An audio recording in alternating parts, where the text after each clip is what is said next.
Shalom.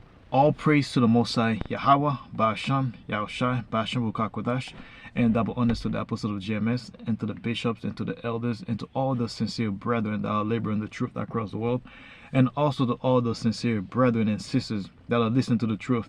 And I pray this may be another edifying lesson to the flocks, and whoever the Most High want through this message, and let it be heard. And before I begin the lesson, I will introduce the true name of the Father, which is Yahweh, and the names mean He exists. And the true name of the Son is Yahushua HaMashiach, which means the Redeemer. And He's only coming to redeem His people, which is the nation of Israel, which in today's age you would identify them as the so-called Negroes, the so-called Latinos, and the so-called Native Americans, which scatter in all four corners of the world and looks like the other nations, and also practice the custom of the other nations. With that, that would be it for the introduction. And however, the title of the lesson for the day is basically the 11th hour, which you will find in the book of Matthew chapter 20 verse 6 in the KJV Bible. And that will be the introduction for the title. And so basically I put the title because of kind of like for the past few weeks, or I would say since the Passover, all we've been seeing like a chain of events that have been happening throughout the world. You know, this devil striking now. Each day he's putting like a new laws and regulation that is very unrighteous. But we already know that anyway. Those of us that's part of the hopeful, like we knew these days were coming, and we can see like the world is panicking, man. And the world is panicking. The average person is panicking. 2/3 of our people panicking. They have no clue of what's going on right now. But the only people that have a clue is basically the hopeful, like, man, because we are the one that's watching. We are the one that's paying attention to what's going on throughout the world, man. And like the hour is very near, man. Like the 11th hour is very near, man. Because like every day you're waking up, man, we've been seeing spiritual stuff, and you're like, man, you can sense it. We at the last end. So I can't say for sure like all the elects are already sealed, but you can have a sense like most of them are already sealed, or we have like a couple things left. Because in a matter of moments we can really enter like a full-blown Jacob's trouble. Like especially this month, it's predicted to be like a food shortage, like a supply shortage in the entire Babylon, and most likely throughout the world, man. And we heard like CEOs are taking stepping down from their positions, they fleeing the countries. You see like many jobs are shutting down, even things that like around the neighborhoods are shutting down. Like you got Walmart shutting down, Costco, BJ's, all those big stuff, man. So we literally at the last hours, man. But people 2/3 are not paying attention. The world, the average Jew that's walking around ain't paying attention, man. So that's why I'm reading Matthew 20 verse 6, which basically talks about the 11th hours. And you read that in the book of I already said it. So the 11th hours, which is Matthew 20 verse 6 said, and about the 11th hour he went out and found others standing idle, and said unto them, why stand ye here all the day idle? So basically, so from the beginning, from the verse 1 all the way to verse I believe 16, basically talking about like Yahushua was explaining how the kingdom of heaven is like a man that let me read it from verse 1 so you can have an understanding of it. It says, for the kingdom of heaven is like unto a man that is an householder, which went out early in the mornings to hire laborers into his vineyards. So basically, Yahushua was breaking down like how the kingdom of heaven is like basically like a farmer who have like a big vineyards, and he wants to hire laborers so he can take care of it. So he hires a group of people from the first hours, the third hours, the 6th hours, the 9th hours, and eventually at the last hour, which in reality is like when you're hiring people, you never hire people from the 11th hour, which is basically from closing. Nobody have a business and hire people the last hour. That doesn't work like that. But in the truth, you got people that's gonna come in at the 11th hour basically. From the each hour represent like a time period that somebody will come, which means somebody will be in the truth for 20 years, 30 years, 40 years, 50 years, 1 year, and 6 years, and all of them gonna get the same reward. The reward is basically going to the kingdom of heaven, man. That's what that means.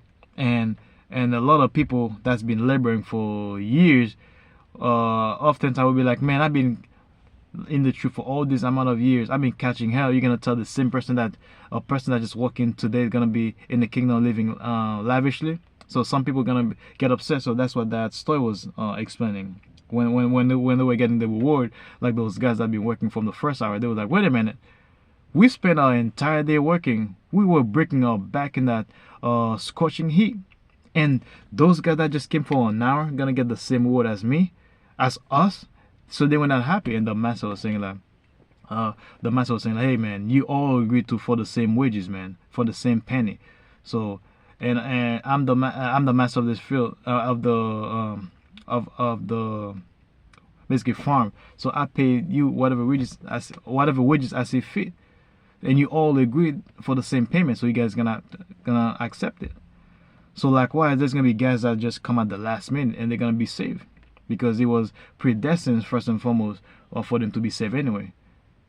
So that's what part of that's basically the more of the story, basically, man. So a lot of people, man, like I said, things are amplifying in this last few days. So we're gonna see like a lot of people, and I can experience that because last week I was at my plantation. On Sundays I don't really work. I just go there to basically just use the sauna and relax. And there's like a brother. I talked to that brother for years. Like he's my brother, man. I love that brother, man. We always very cool. He's like a few years older than me, and he sat down. Normally that day, whenever I'm sitting down on the sauna, I'm always basically have my headphone on, listen to weekend camps videos, basically, man. And that day I'm like, I really saw him. I talked to him and say hi. Then I was like, you know what? Let me take my headphone off and let me just talk to the brother, man. And the brother's telling about he's been battling, like he came like on a crossroad, man. Like you said, we were talking about jobs. He said like I'm a Christian and stuff like that. I'm like, oh yeah, I'm a Christian too. And could I get one of the jobs that we were talking about? He was like get like a fireman. I was like, yeah, I wanted to get a fireman, but you have to shave your fisher. And he was like, nah, you can't, blah blah. I'm like, I do my religious belief. I can't really do that. And he was like, what religion are you? I'm like, oh man, I didn't want to go there, but I told him, I'm like, hey, I'm a Hebrew Israelite, and he was interested, man. And I kind of break down all those things, and we spent a legit 40 minutes, and he was so amazed, man. He was like, man, all these years that I know you, I never knew you were somebody like that, man. And I'm like, bro, it's not me that's talking, it's the Most High, man. And just like that, man, I'm like, damn, all these years, man. So, and all of a sudden, like the number Most High most likely put in the spirit, man. So I text him daily, send him stuff. He's always thanking me. And the first thing that came out of my head, I'm like, man, he could be one of those brothers that's basically wake up at the 11 hours, literally the last minute. So that's one of the reasons, man. And the next book I was gonna get is basically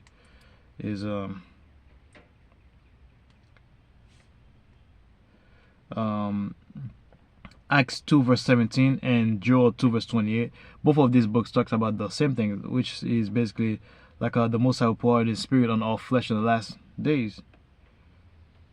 Acts 2 verse 17, which says like Acts 2 verse 17 says, and it shall come to pass in the last days.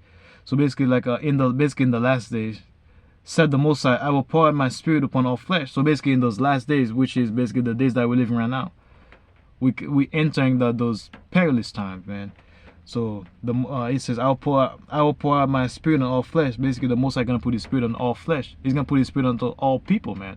It's not just Israelite the Most High gonna put His Spirit. He's gonna put the Spirit also onto the heathens as well, man, so they can have visions. And your sons and your daughters shall prophesy. Basically, he said like your sons and daughters will prophesy. And your young men shall see visions. So basically, you're gonna see young people, young men. They're gonna have visions, basically, man. And your old men shall dream dreams. And basically, an old man, which is old people, old guys, they're gonna basically have dreams, basically, man. So that's what the Most High gonna do, basically, in the last days, man. And when you read in Joel 2 verse 28, which literally talk about the exact same thing, basically, Joel 2 verse 28, and Joel 2 verse 28, which exactly repeat the exact same thing Acts chapter 2 verse 17 talks about, which is like and it shall come to pass afterward that I will pour out my Spirit upon all flesh, and your sons and your daughters shall prophesy, your old men shall dream dreams, your young men shall see visions. So the book of Joel chapter 2 verse 28 says exact same thing Acts chapter 2 verse 17 talks about, man. And when you go on the YouTube, man, that's all you see, people having dreams. You got little babies, it's like you got little kids 5 6 years old having dreams, and you a lot of time you see the parents, most likely women, say, this is the dream my son have, this is the dream of my daughter have.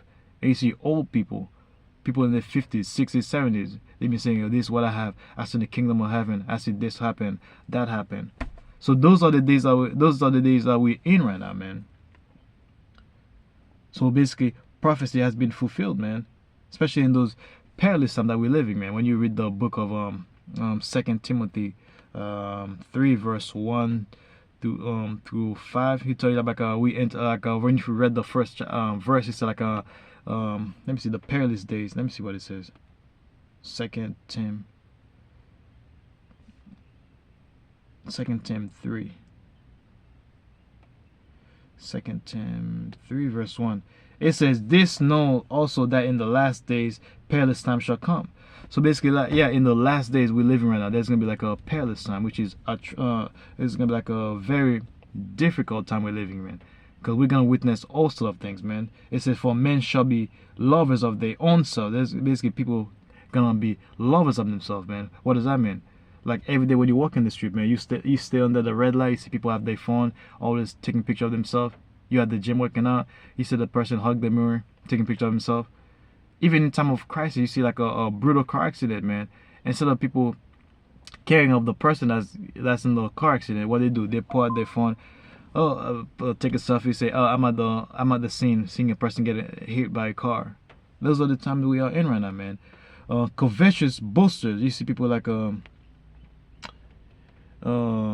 what was it? For men shall be lovers of their own selves, covetous, boasters, proud, blasphemers, disobedient to parents, unthankful, unholy. So basically, people love themselves. Basically, you got people cocky and arrogant, people that's love nothing but money. You got people that's blasphemous, which means they always scoffing at people, and disobedient to parents. And that's one of the main things that's going on right now, man. Kids are all disobedient to their parents, man. They got no respect for their parents. In this day we're living right now, man, parents have no authority over kids. As a matter of fact, we might say kids are over their parents. So that's the society we're living right now. It's like a completely backward society, man. And unthankful and holy. So you see people is basically ungrateful, man. They're not grateful at all. You can help somebody like in any situation they are in, and they are literally ungrateful and unholy. They have no, they don't when they say unholy, they have no respect for the truth or the Most High. First and foremost, man, the only thing that they have respect for is about fallenness, unholy activities, basically, man. Yeah. So like I said earlier, man, so we are in the last, basically we are at the 11 hours. So all those things that happen right at the 11 hours, basically, man. And that's why you see like the elect, the remnant, the big multitude, man, basically the hopeful elect, man, gonna be coming out of in those perilous time, man. Within all those things that we're reading, because if you kept reading all the way to verse 5 or 6, it basically no, verse 4, it's still talking about like all negativities going on, man. And that's gonna be the elect's gonna be within those people, and you're gonna some of the elects probably gonna practice some of those activities, man, and they're gonna feel like something's off, something's wrong, and the Most High gonna put that spirit on them to wake up out of it, man. So some of the elects gonna be within amongst those people, man, in the 11th hours, basically, man. So that's all I was gonna say for the lesson, man. I pray that's another edifying lesson to the flocks and whoever the Most I want to hear this message, let it be heard, man. And once again, man, we've seen like each day, man, when you go on the internet watching the videos, man, you see man that's been laboring the truth for years falling off here and there, man. So we have to keep praying that the Most High have mercy upon us, man. We have to be grateful that the Most High wake us up, man. And we have to constantly pray on the daily basis, man. Pray without ceasing that the Most High does not cast you away from His presence and take not that Holy Spirit away from us, man. From you, man. Because we have to, first thing we have to understand when we come to the truth, that the Most High don't need us. We need the Most High, man. So we have to constantly pray that He has mercy on you. Constantly praying that He does not cast you away from His presence and take not the Holy Spirit away from you, man. With that, I'd like to say, Shalom.